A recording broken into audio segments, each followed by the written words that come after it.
ताड़का ने अकारण हमला किया। भगवान राम ने पहले हमला नहीं किया ताड़का के ऊपर, ताड़का ने ही सुन ताड़का क्रोध कर धाई। विश्वामित्र जी यही तो कह रहे थे, राम भद्रजू इसमें ताड़का रहती है और बड़ी खतरनाक है, वो ऋषि मुनि महात्माओं को खा लेती है।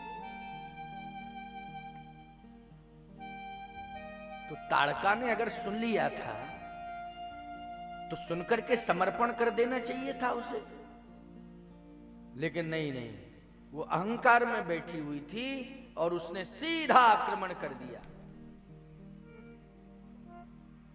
मैं कहता हूं खरदूषण भी आक्रमण करने के लिए आया था, लेकिन खरदूषण भगवान को देख करके इतना मुग्ध हो गया, भगवान के सौंदर्य पर इतना बलिहार जाता है कि खर और दूषण आपस में बात करने लगे, जबकि मारने के लिए आए थे। खरदूषण का प्रसंग नहीं कह रहा हूं, लेकिन ताड़का भी कहीं ना कहीं संबंधित है खरदूषण से। मारी, शुभाऊ, खरदूषण, ये आपस में रिलेशन, रिश्तेदार है। अब पता नहीं रिश्तेदारी में क्या लगती होगी खरदूषण की, वो मुझे तो पता नहीं है ना। एक सज्जन मुझसे ही बोले महाराज, अगर रावण का मामा मारीच होता है, लीन नीच मारीच है संगा, तो मारीच ये मामा है, मामा। हमने कहा हाँ, मारीच मारीच नाम तो सुना है, लेकिन रिश्तेदारी में अगर मामा है तो रावण की जन्मपत्री तुम्हारे पास होगी, इसलिए तुम ये मानते होगे कि मामा है, होगा मामा, लेकिन मैं तो ये मानता हूं कि वो राक्षस है। आपस में इनके संबंध होंगे। मैं एक बात कहता हूं, भक्त के भक्त से संबंध होते हैं कि नहीं? दुष्ट के दुष्ट से संबंध होते हैं, भजन करने वालों के भजन करने वालों से संबंध होते हैं, जुआड़ियों के जुआड़ियों से संबंध होते हैं, शराबियों के शराबियों से संबंध होते हैं, है ना। जैसे भजन वाले जो बैठे होंगे और हम माला हाथ में भले न लिए, अगर हम ऐसे ऐसे करना शुरू करेंगे तो भक्त होंगे ऐसे देखेंगे, माला लिए हैं कि वैसे ही कर रहे हैं। और अगर हम थोड़ा ऐसे ऐसे करने लगे तो गंजेड़ी सब कहेंगे तमाकू वाले हैं कि गांजा वाले। वो तो भाई स्थिति है ना, झूठा ही ऐसे ऐसे करो तो या तो तमाकू वाला समझेंगे लोग हमें, या फिर गांजा वाला। लेकिन प्यारे, नशा छोड़ो, नशा करना अच्छा नहीं है।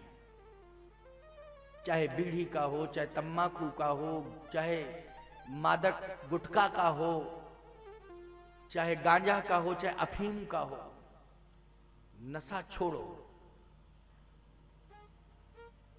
कितनी गंदी आदत है कि नशे के प्रति आकर्षित हो रहा आज का मानव। जानता है कि जिसका हम नशा कर रहे हैं वो नशा हमें स्वीकार नहीं कर रहा है, लेकिन हम जबरदस्ती उसे स्वीकार कर रहे हैं। वो हमें स्वीकार थोड़ी कर रहा है, लेकिन हम जबरदस्ती उसे स्वीकार कर रहे हैं। नशा राम नाम का होना चाहिए, भजन का नशा होना चाहिए, कथा सुनने का नशा होना चाहिए। कथा सुनने का नशा है तुम लोगों को, तभी तो आज कितने व्यस्त हो मतदान देने में, और गाड़ियां नहीं आ रही हैं, साधन नहीं आ रहे हैं, फिर भी नशा है आगे, नशा है आगे, कथा का नशा, कथा सुनने का नशा है। यही नशा सार्थक है, यही नशा तुम्हारा कल्याण करेगा। भजन करने में नशा हो, कथा सुनने में नशा हो, भगवान के दर्शन का नशा हो, संतों के दर्शन का नशा हो, गौ सेवा करने का नशा हो, ऐसा नशा हो। ये बीड़ी, सिगरेट, तम्बाकू, गांजा, अफीम, भांग, चरस, ये नशा व्यर्थ हैं, तुम्हारे जीवन को नष्ट कर रहे हैं। यह बात हमारी केवल दंदरुआ तक सीमित नहीं है, पूरे विश्व के लोग सुन रहे होंगे नारायण सेवा संस्थान के माध्यम से। नारायण सेवा संस्थान ने अपने संस्थान के साथ कथाओं को जोड़ा है। कोई नाटक नौटंकी नहीं जोड़ी उन्होंने, नहीं तो नाटक नौटंकियां जोड़ सकते थे, वो कथा को जोड़ा। चाहे श्रीमद् भगवत की कथा, भागवत की कथा प्रसारित हो रही हो, चाहे राम कथा प्रसारित हो रही हो, या अन्य पुराण प्रसारित हो रहे हो, उन्होंने ग्रंथों को माध्यम बनाया और उन्होंने व्यास रूप में जो भगवान होते हैं, भगवान के ही स्वरूप होते हैं, उनको अपना श्रद्धेय बनाया। मैं इस मंच से कैलाश मानव को साधुवाद दे रहा हूं, उनके संस्थान के सभी सहयोगियों को साधुवाद दे रहा हूं। उनकी संस्था परोपकारी संस्था है, इसलिए उस संस्था का सहयोग होना चाहिए और दिव्यांग बच्चों की सेवाएं जो चल रही हैं, उन सेवाओं में आप सबकी सहभागिता होनी चाहिए, यथाशक्ति सहभागिता हो। और साथ ही साथ एक बहुत बड़ा कार्य होने जा रहा है दंदरुआ धाम में, जो आपकी गांव-गांव की समस्या का समाधान करेगा। ऐसा कार्य, ऐसा पवित्र कार्य जो गांव-गांव की समस्या का समाधान होगा। आपको मालूम होना चाहिए, मैंने कल भी कहा था कि मध्य प्रदेश की सबसे बड़ी गौशाला, जिसमें सबसे पहले संकल्प ही लिया जा रहा है कि 11,000 गौओं का एक साथ भरण पोषण होगा। अब मुझे विश्वास है कि जितनी भी क्षेत्र में गौएं होंगी जो अटक रही हैं, भटक रही हैं, और आप सब भी परेशानी महसूस कर रहे हो और हजारों रुपया चंदा करके उनको इस गांव से उस गांव, उस गांव से उस गांव, उस गांव से उस गांव, है इस तरह से गौओं को इधर उधर किया जा रहा है।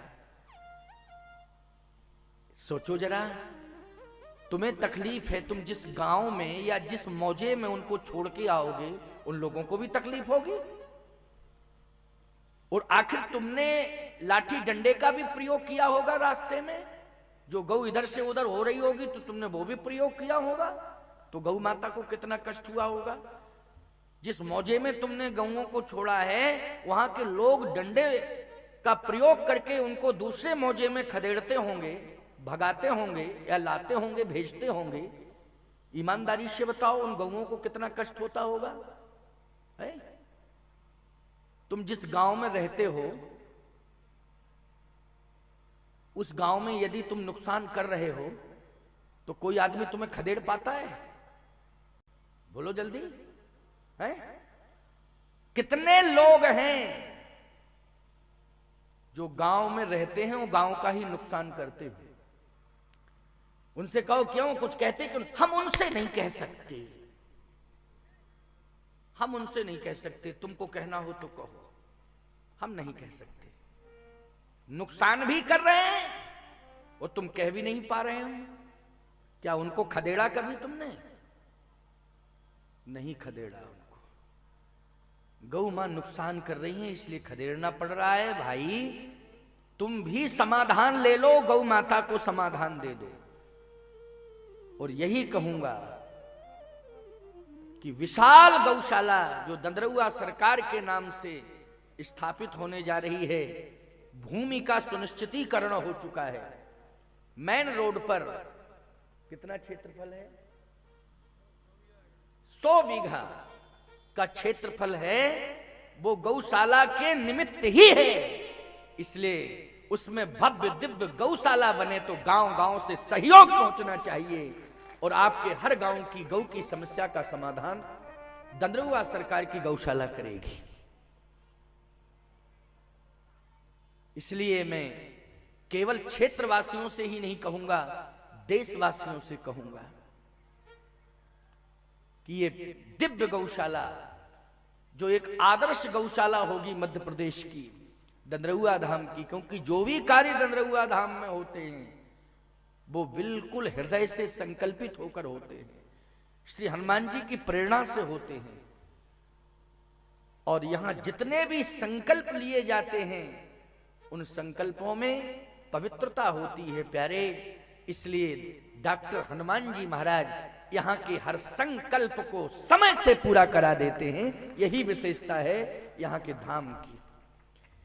और आप सब जो भी संकल्प लेके आते हो, बोलो हृदय से बताओ, हनुमान जी पूरा करते हैं कि नहीं करते हैं? पागल नहीं है लोग जो लाखों आते हैं हर मंगल को, हर शनिवार को। एक दो चार आदमी पागल हो सकते हैं, क्या लाखों लोग हो सकते हैं? बड़े बड़े आईएएस आते हैं, बड़े बड़े बुद्धिजीवी आते हैं, हनुमान जी की शरण में सब आते हैं, क्योंकि हनुमान जी सबकी समस्या का समाधान करते हैं। तो आपके क्षेत्र के हनुमान जी क्षेत्र की समस्या का समाधान न करें, ऐसा हो ही नहीं सकता है। बस आप सबको थोड़ा उत्साहित होना है, आप सबको जागृत होना है, और इसके लिए विशाल गौशाला में आप तन से, मन से, धन से सहयोग करें। तो मैं कहना यह चाहता हूं कि गौ की रक्षा के लिए भगवान आ रहे हैं, लेकिन आज राक्षसी ने अकारण ही आक्रमण कर दिया। ताड़का नाम की राक्षसी ने, है ना? जबकि खरदूषण की बात मैं कह रहा था, खरदूषण भी आक्रमण करने के लिए आया, लेकिन खरदूषण ने जैसे ही खर ने दूषण से कहा, दूषण ने खर से कहा, देखो देखो देखो किसके ऊपर आक्रमण करने हम आए हैं। हमारी भूल हो गई है, लेकिन सौभाग्य भी है कि इनका दर्शन मिल रहा है। हम भरी जन्म सुनहु सब भाई,